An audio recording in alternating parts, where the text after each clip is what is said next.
pandemic got us into a reflective space and made us look inward to see what we can do for the world at large.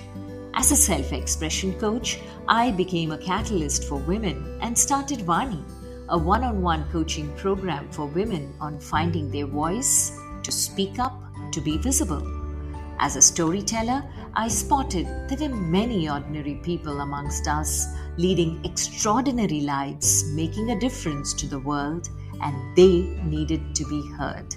Thus was born You and I with Rashmi Shetty, where amazing personal journeys with their uniqueness and individuality are showcased, a reaffirmation of the fact, open your eyes wider, the world is far more beautiful when we acknowledge the presence of both you and I.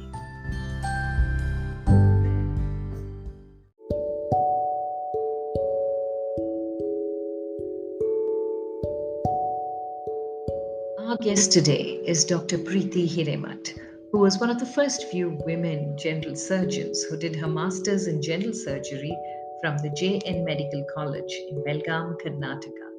A consultant general and laparoscopic surgeon at Santosh Hospital, Bhagwan Mahaveer Jain Hospital, and an associate professor in the Malaysian Medical College, she is also a DNB teacher.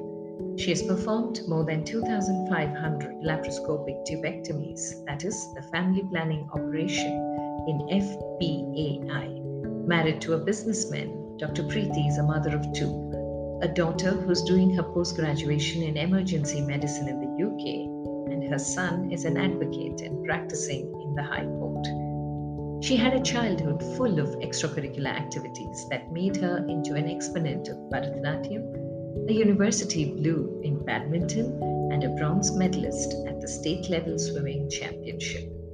Fond of traveling, she now advocates a lifestyle with yoga, pranayam, and meditation for a happy and healthy life. Listen in as Dr. Preeti shares her journey as one of the first few women general surgeons in Karnataka, why she chose the road less traveled, her philosophies of life, and her thoughts on spirituality. Hi, Dr. Preeti Hiremath. Such a pleasure seeing you after a decade now. And it's amazing to see you're just the same, calm, composed. And welcome to You and I with Rashmi Shetty. Hi, Rashmi. Same feeling here because it was out of the blue. You called me and it was such a pleasant surprise that we got connected after a decade. Slowly getting used to this new technology where you're seeing but not in person. So that face-to-face makes a lot of difference, I think.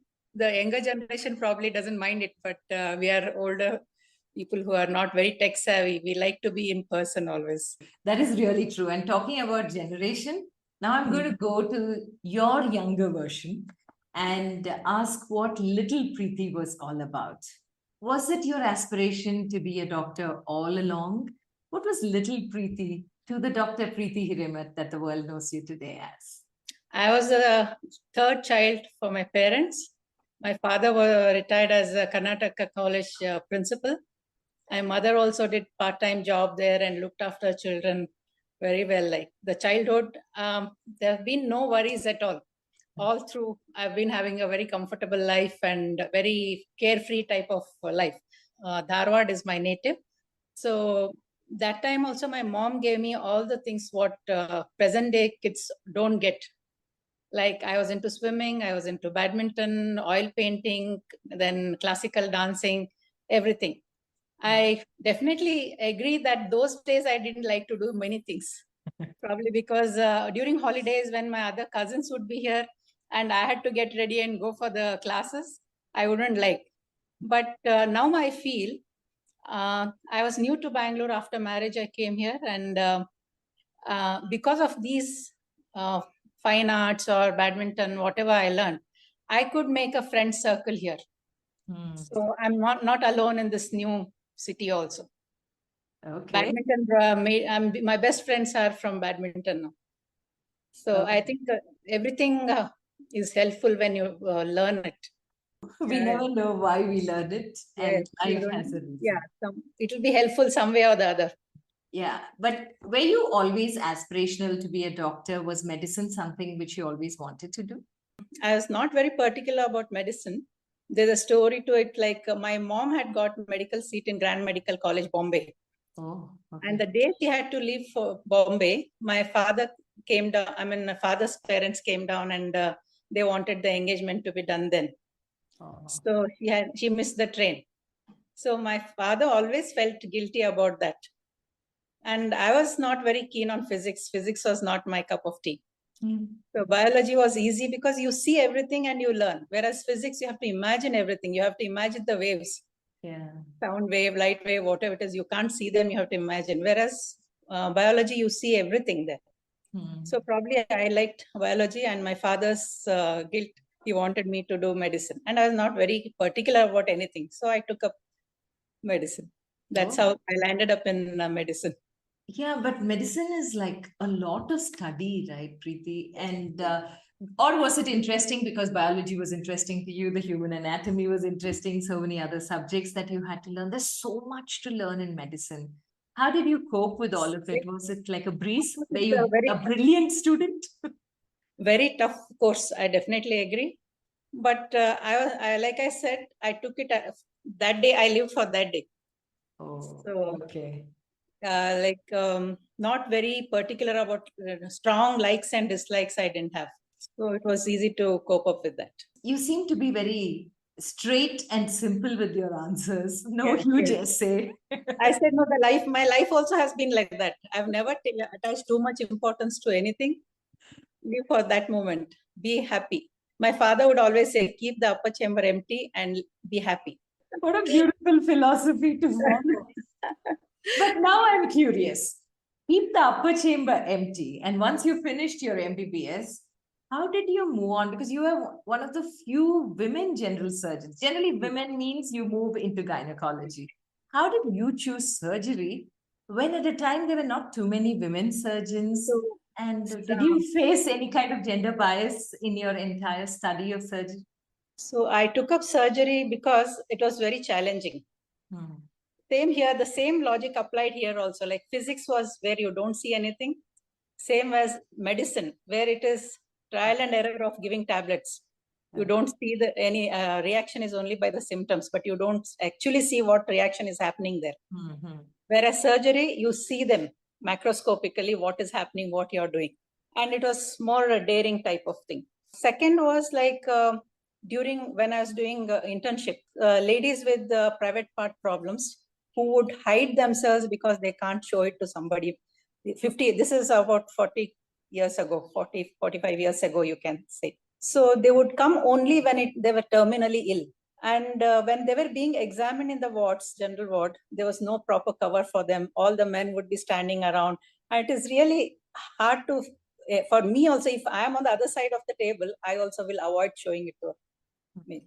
They say like you should not hide anything from a doctor, but humanly it's not easy to digest.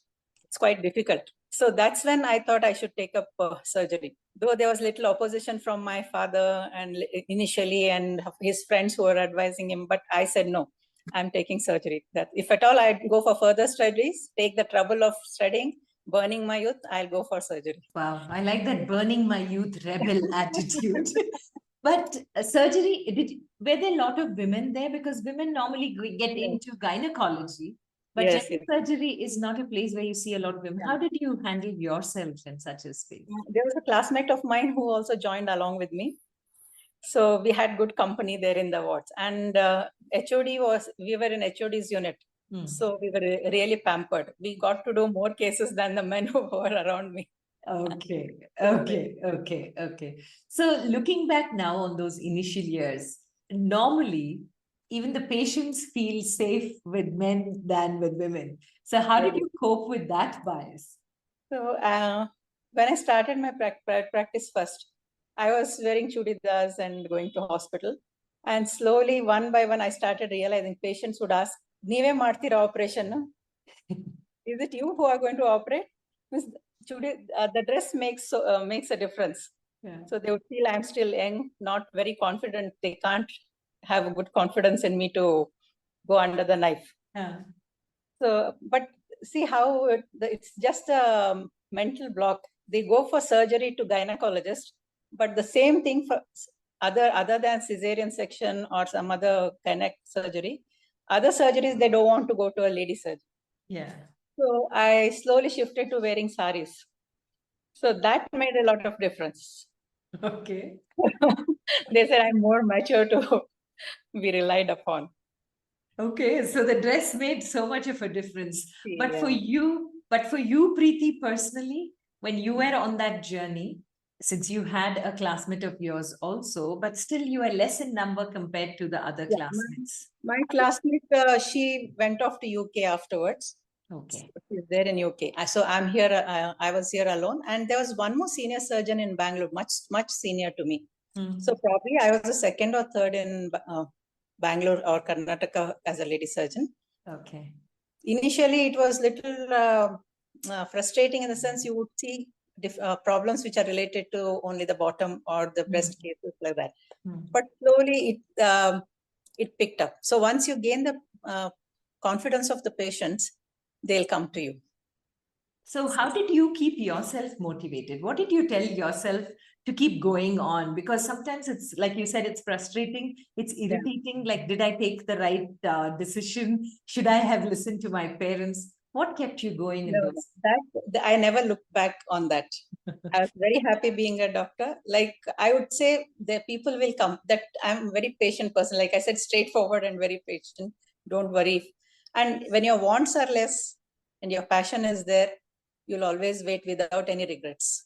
Same time, I had got married after MS. So the kids immediately, like I was already old, 28, 29 when I got married. So I wanted to complete the family. No, as a doctor, I didn't want to have children after 30 where the complications are more. So that kept me busy. So I had enough time to bring up my children and do the practice also. Okay. So you balanced it out very well. Life helped you also balance it out. Yes. But now looking back, Dr. Preeti, when you see because for me, that is a road that very few women take, which is a risk factor also. Yeah. But your intent was very pure. When you saw during your house urgency that women patients had this problem, and therefore the intention was very clear to you. Maybe somewhere that was the reason how you kept yourself together. What would you tell people, not only in medicine, but in any field, that when intent is pure, life doesn't immediately open all the gates for you?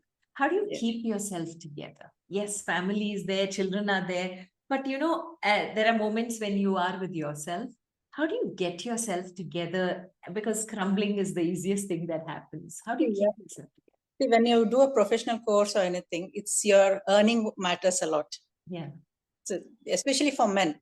Here, I was other half of the family, so probably I could not. I could forego my earnings, and I am the type who will live in 1,000 rupees or lakh rupees also. I'm very content in what I always keep telling my juniors, and my professor would always say, when you start practicing, don't run behind money. You do your job, money will follow you. And the other thing I would tell was, if you buy a fan and if you still want to long for AC, you'll never enjoy the fan, comfort of the fan. Yes. So be comfortable in whatever you have, whatever you can afford. That's it.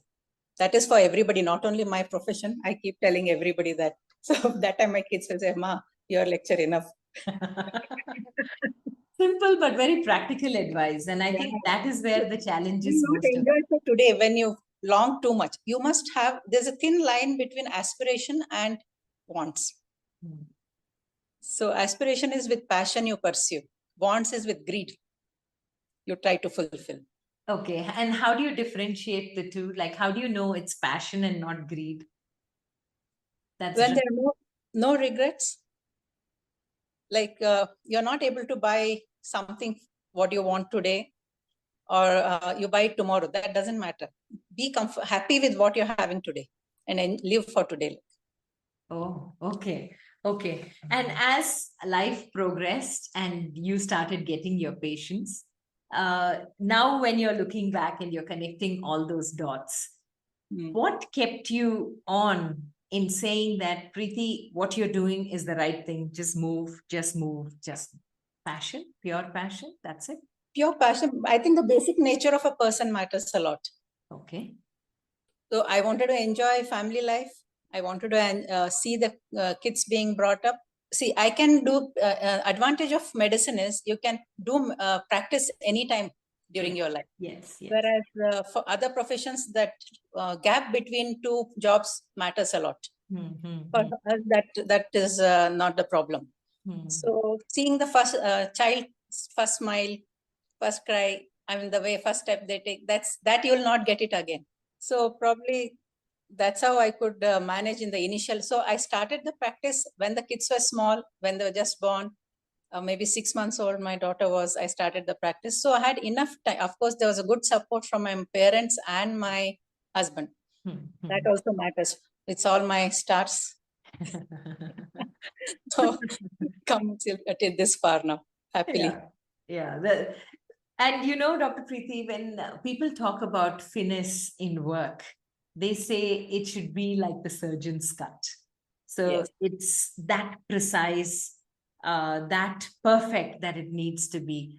Now, in the Gita, there is this concept of detached attachment. Now, there could be challenges. When you're such an involved mother also, there could have been challenges. Do you remember any challenge where your emotional state, because of some challenge back home, and you having to do a very important surgery? How do you balance yourself? Because you have to be very precise at that point, and emotions do take over. That controversy many times arises at home, in the sense like if child is not well, but suddenly you can't cancel your schedule unless it's a dire emergency. So that time leaving the child, when you go, your guilt is there. But you always feel, oh, my husband is there, my mother is there to look after, and child is resting now. Whereas the patient's there, I'm the only one who, I have to be there with them. So that way I would leave and go, though the guilt would be there. My husband or my parents wouldn't like it, or the child would miss me definitely that time, because mother's care is required. The moment, like usually what happens, the men, after they finish their work, they're not, they sit there after surgery, chat for some time, have a cup of tea, just spend time there in the hospital and go. Whereas I would just immediately rush back home.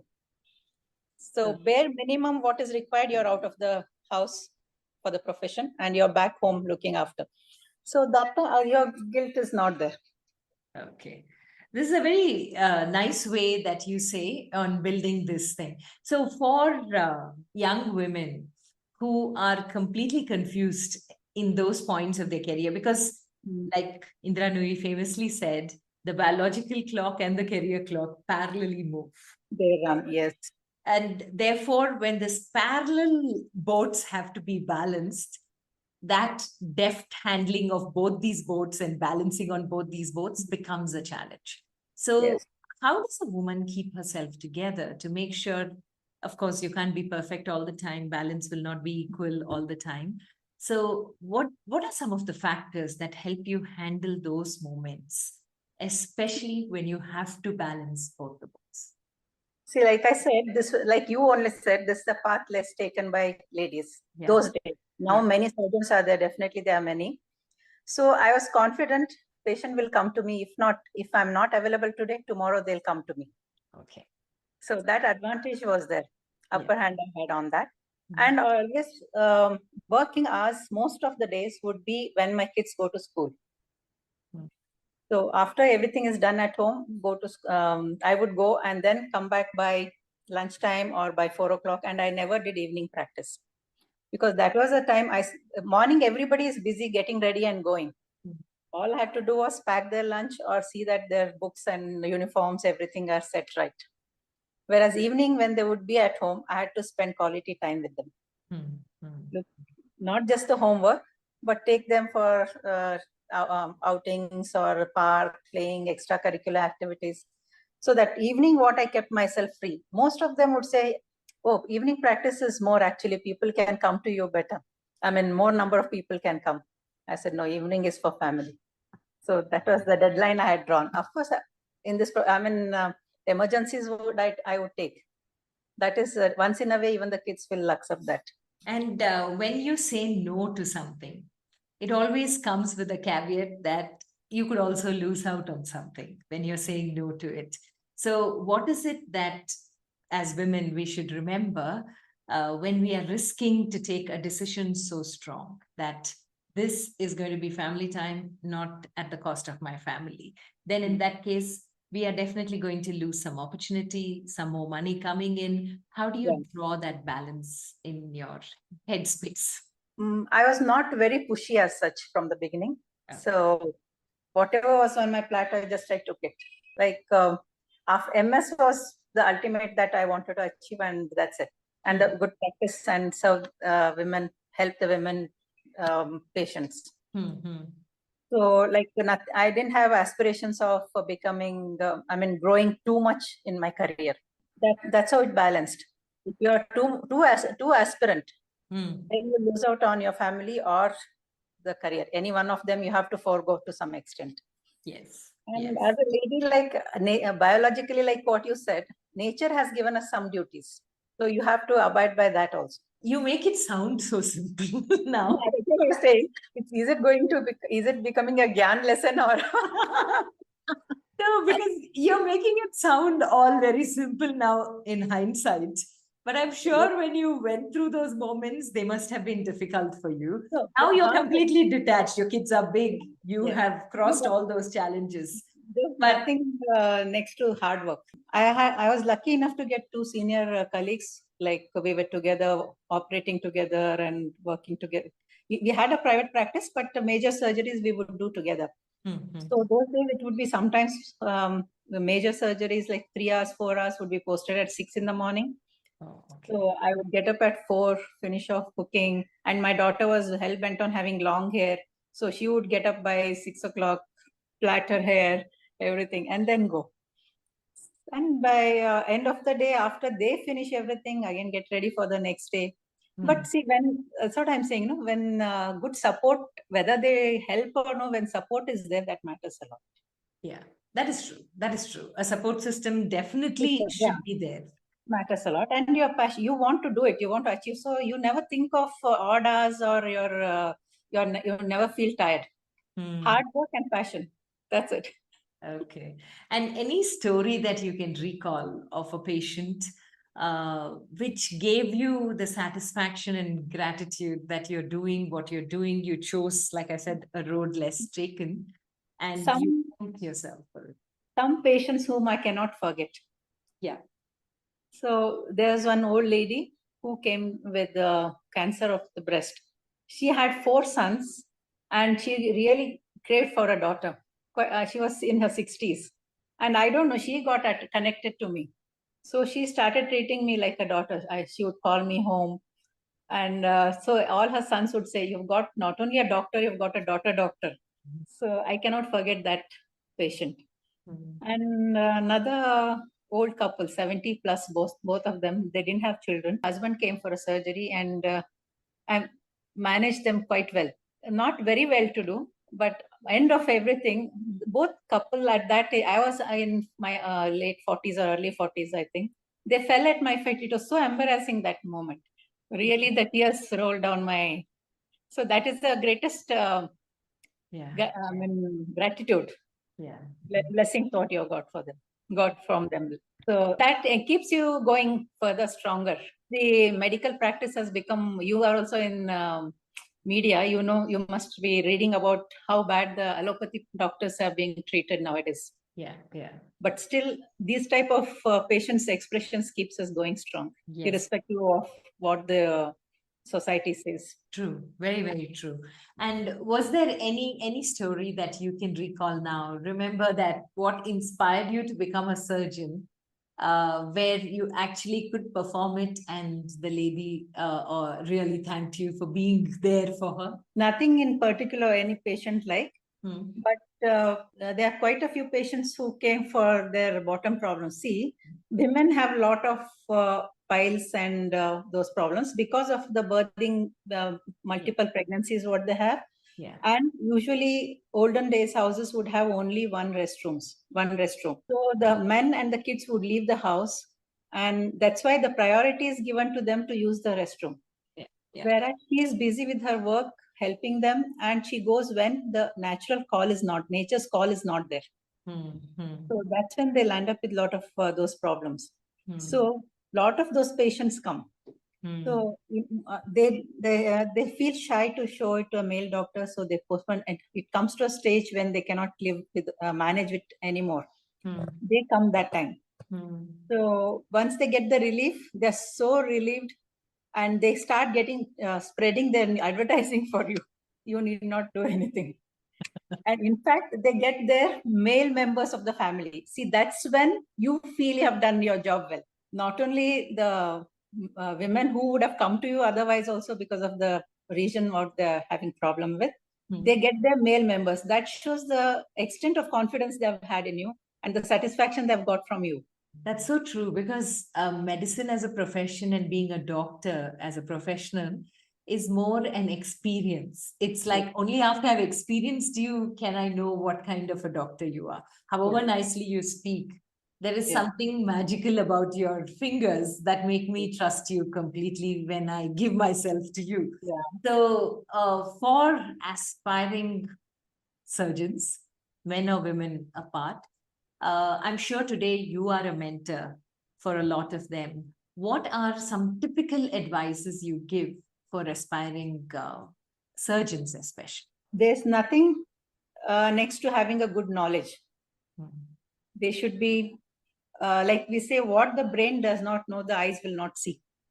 So you have to study well. Your theoretical knowledge should be good, and try applying it to the patients practically. And you have to be gentle irrespective of how cranky the patient is. You have to keep yourself calm and composed always. There are some instances where you have to raise your voice to make yourself very assertive that they should be following this. That's all I can tell them. Yeah, so assertion is very important for a surgeon as well. Okay. Now, since you're anyway in this reflective space, how very important is spirituality in the life of a medical doctor? All this time, I think I've been telling about that only. we specifically touch it. That's why the specific question. How important is spirituality? Spirituality keeps you going strong. I don't know whether there's God or no, but there is some supernatural power. What we call, by what name he's called, he or she, that I don't know, that power is called. Not only that, that builds your inner strength. See, if you want to meditate, if you sit quietly with eyes closed, 1,000 thoughts will come to your mind. But you have to focus on something. That helps. Even whether you're atheist or no, just for your selfish motto, you can think of him and then meditate. Him or her, the supernatural God, what we call. And that gives a lot of positive energy. In fact, now there are quite a few studies done in US. Patients for whom the relatives prayed more, they did better. And, when it comes from West, everybody accepts it in India very early. True. And the Gayatri mantra is the best. That gives more than 1 lakh good waves, positive waves, compared to all the mantras in the world. Okay. So definitely spirituality will always help you. Okay. Now, anyway, you're in this space. So we'll go back 2.5, 3 years. When COVID hit, everyone went into a pause mode. There were many lessons we didn't even pay attention to about life and living that came up. Even this podcast was born during the COVID times. So when we are talking about COVID, we understood the power of pause, the need for a pause. Everyone was on a treadmill. All they had to do was just switch off the button. They didn't even realize that. So all of us went into reflective spaces and took our life lessons. What were your lessons from COVID, Dr. Preeti? You want me to be very frank with this? Please, as frank as possible. So, from personal perspective, my daughter and son both were in UK studying. So only my husband and myself at home. This was the first time, and surgeons were told not to operate unless it's a dire emergency. So the first 1 month was like newly married type for me. I've never stayed 24 hours bar 7 or at home like that, cooking fresh food and eating always morning cooked, the whole day heat and eat. So I somehow enjoyed it, but end of a month or so, maybe 15 days or 20 days, then you start feeling that this is not my cup of tea. Not happy with just being at home like this. So first they opened the lockdown. If I remember, May 3rd, they said they would be opening the lockdown, but again it got postponed. But I said nothing doing. I am going. So I started going to the hospital. With that, we had drawn a line in the house. He was on one half and I was in the other half.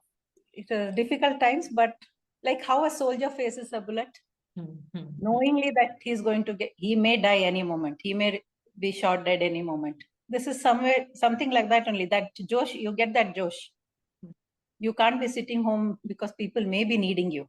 So that keeps us going. And for you, as an individual, was there any lesson that came through? Because you are obviously you were a very practical person, spiritual person. And for a lot of us, it was the fickleness of life, and life and death were just separated by a breath. And that's all it was, is what came as the truth for us.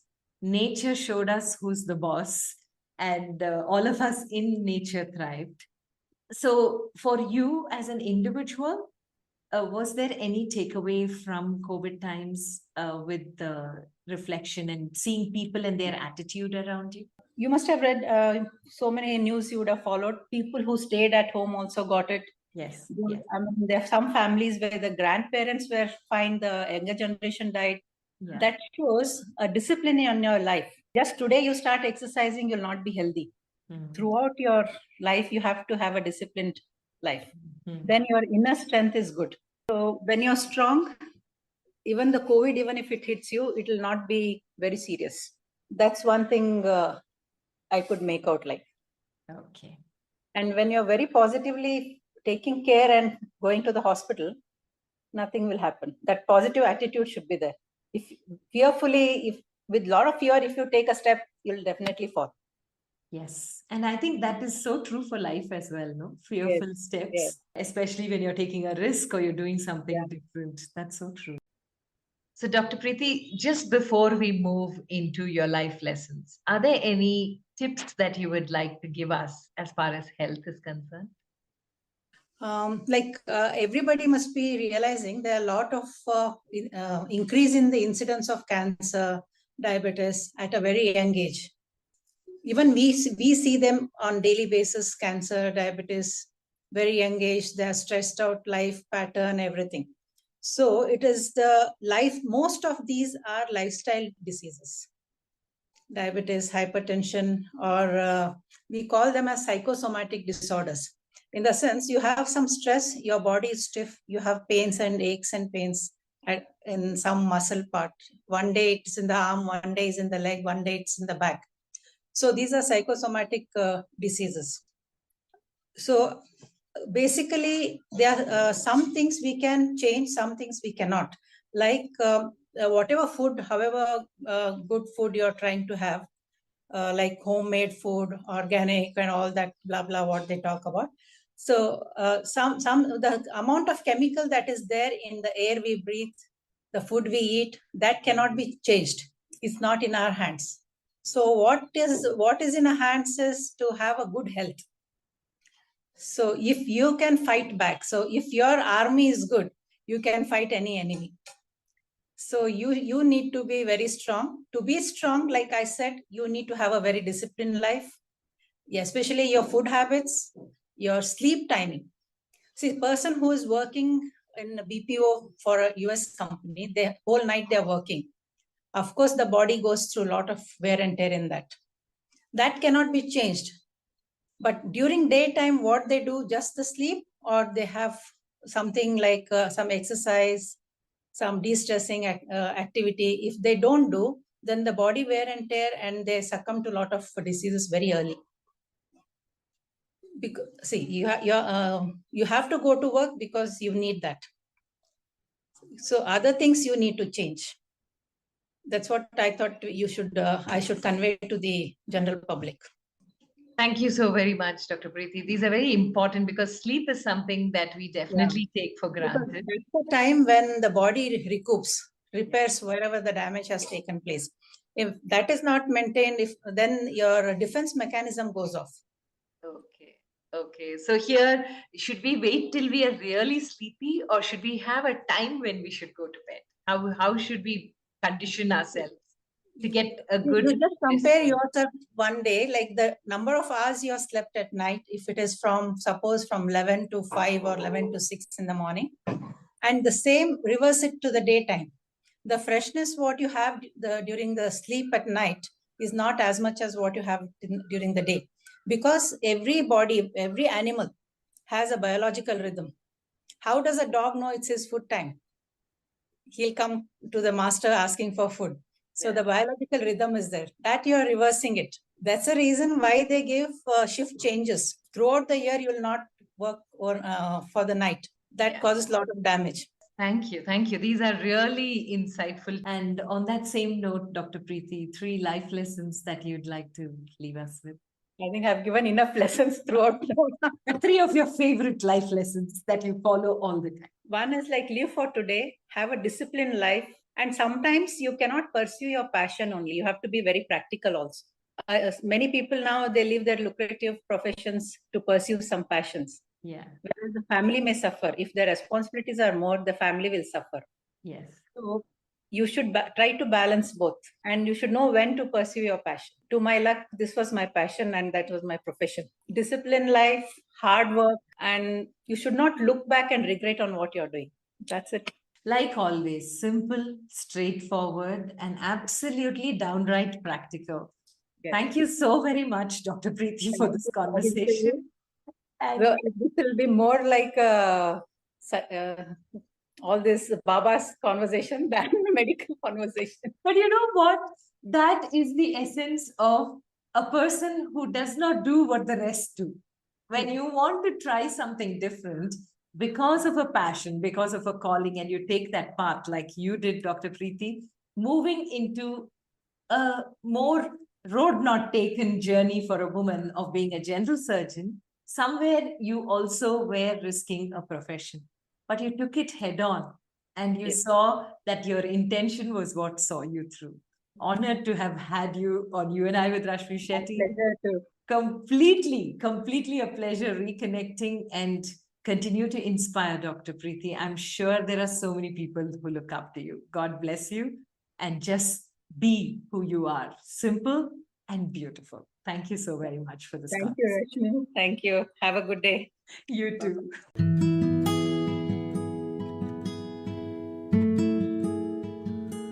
With that, we come to the end of this weekly quest of You and I with Rashmi Shetty. Do let us know if you know people who make the world beautiful. Write in to rashmi.thethirdeye@gmail.com. That is rashmi.thethirdeye@gmail.com. Come, let's explore this amazing world together, both you and I.